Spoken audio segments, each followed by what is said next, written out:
resentment is there's a bunch of people out there that have these lives that are deeply unsatisfying, because I think somehow or another, through momentum and just through just things falling into place the way they are and people trying to fit their lives around the way these pieces have fallen into place, there are so many people that are working all day long doing something that is deeply unsatisfying and almost painful to them. Yes. If you make furniture for a living, and you feel a great satisfaction out of that, and you sell that furniture, look, man, making furniture feels good. If you can do that, you could cut those corners perfectly and sand everything down nice and stain it, and then it's done, and you get this satisfaction, and you sell it to someone, and that pays your bills. That is infinitely more satisfying than being stuck in some fucking cubicle working for someone that you don't want to work for, having to have these stupid fucking office meetings, talking to people in human resources, sitting down with your supervisor where they evaluate your job performance, and you're not really, you really need to be enthusiastic about this company. This company is your future. This kind of you're like, fuck, kill me now.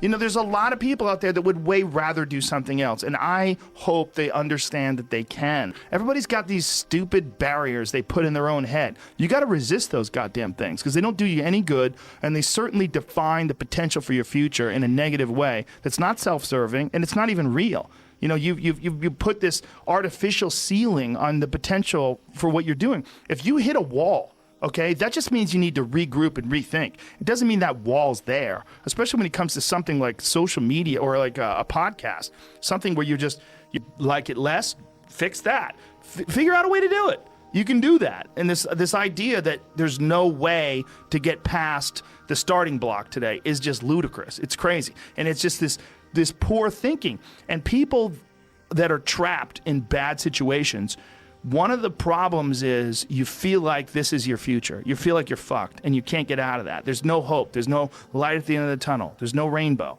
And if you feel like that alone can be incredibly defining and limiting.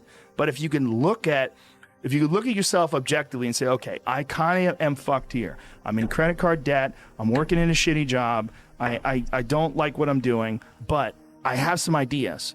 I need to feed those fucking ideas. And I need to feed them and water them, and I need to set aside a certain amount of time every day to just try to make those things happen. You can do that.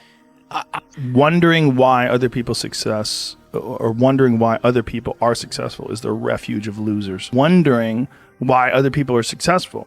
Like, who gives a fuck? You can say you think it sucks, but to spend time wondering why someone is successful and hating on someone successful, it doesn't do any good. It's like, what is that old expression that jealousy is, it's a poison that does the opposite of its intended? Is that your mind, you have a certain amount of bandwidth. This is why I don't read Instagram comments or Twitter comments or YouTube comments. Like, I don't have any time. If I read them, it's an accident. But to seek them out, like, you have bandwidth. I don't spend time wondering why I hate things or hating on someone or being jealous. You have, let's call it units. You have 100 units of bandwidth in your mind. So that means there's 100 units that you can spend on things you care about, or you could let your mind be occupied by some stupid fucking Twitter feud that you're in with some idiot that you don't even know, and you could spend 30% of your Twitter bandwidth or your mind bandwidth on this, and then you only have 70% for the things you love.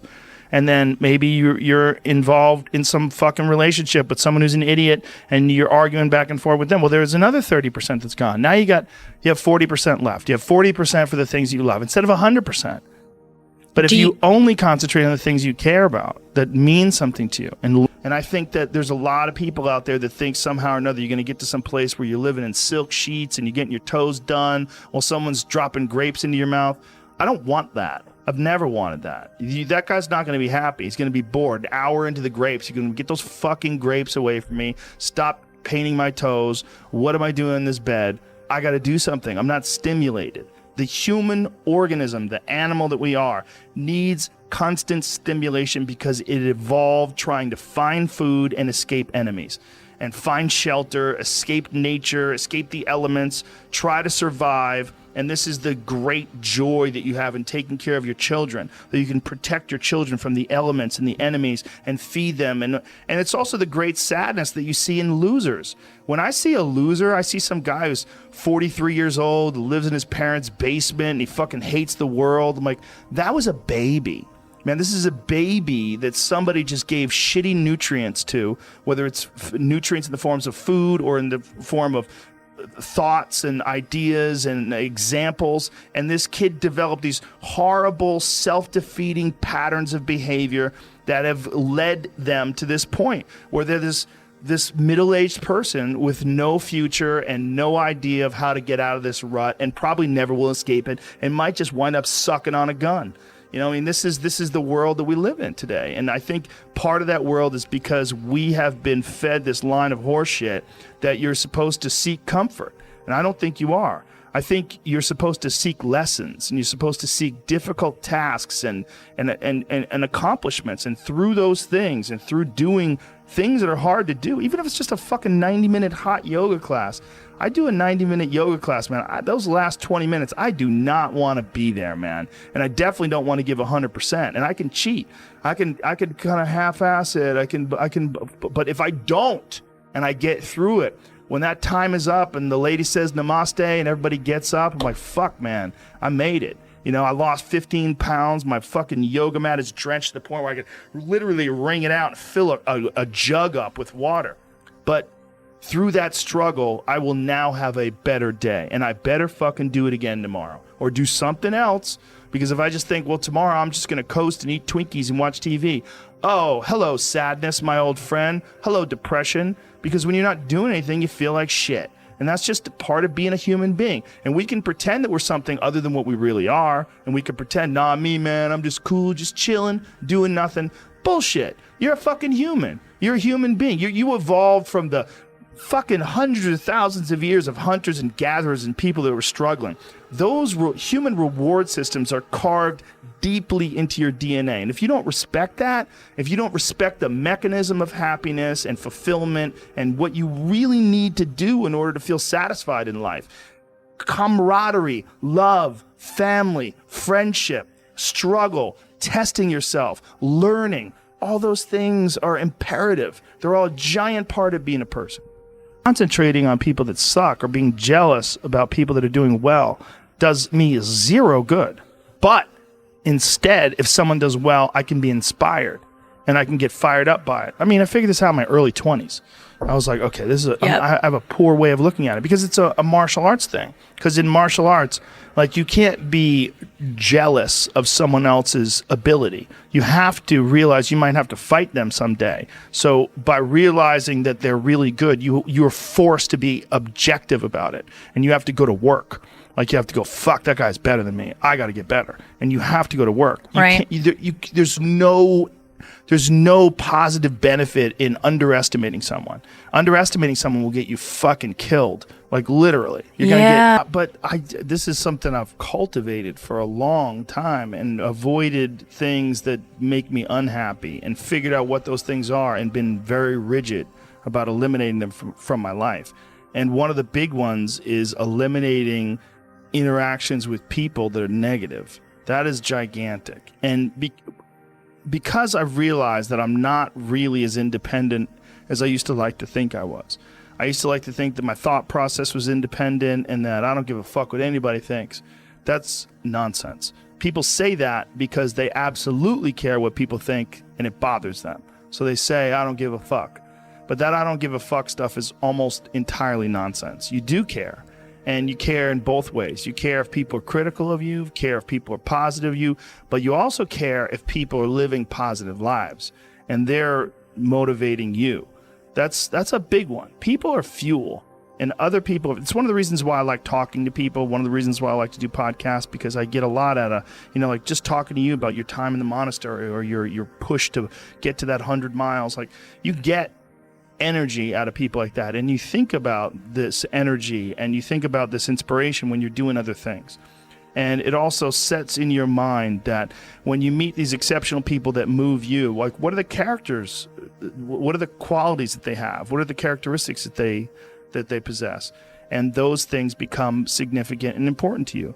Whereas if you live around a bunch of people that are complaining and bitching about everything, and they see the negative in everything, and they're always whining, those people are the opposite of that. They're the opposite of inspiration, and they're mud. You're just like, "Whoa." It's like you're up to your ankles in mud. You try to trudge through life. It's difficult. You're not light. It's not pushing you. There's not a wind at your back. The wind's in your face, and it's rough, and over time, I've learned that these people, you're not going to fix them. I used to want to fix them when I was young. I used to want to go, "Hey man, I see what you're doing. Like, dude, don't do that anymore. Listen, just do this and stop doing that and start doing this. And if you just work towards this, you could be successful." And then a week later, the guy's doing the same shit. You're like, okay, right. I'm wasting a significant amount of my energy on someone who doesn't want to waste any of their energy on themselves. And so managing the community and the tribe that you're in, making sure that you're a good member of that tribe, that you're doing your part, and there's a lot of cynicism in these days about inspiration and about motivation, because there's a lot of fake shit. You can go on Instagram and you see a million of these inspirational quote pages, and they're run by people that are probably depressed. You see a lot of people that are, talking about how to get ahead in life, but they're not really doing anything themselves. So there's a lot of cynicism involved in that. But there's also sincerity in it. And you can get, if you just look at it with a pure heart and a pure mind, you can get a lot of energy out of that. And when you're around happy, inspirational people that are successful, it makes you feel better and you get inspired. And if you act on that inspiration, your life will be more fulfilled. And it's not just inspirational in terms of financial success, but in terms of doing difficult things, whether it's running 100 miles, it doesn't pay you a goddamn thing other than the wealth of the knowledge that you can push yourself to such an extreme. Or anything else, whether it's someone who becomes really good at playing chess or someone who's really good at martial arts or whatever it is.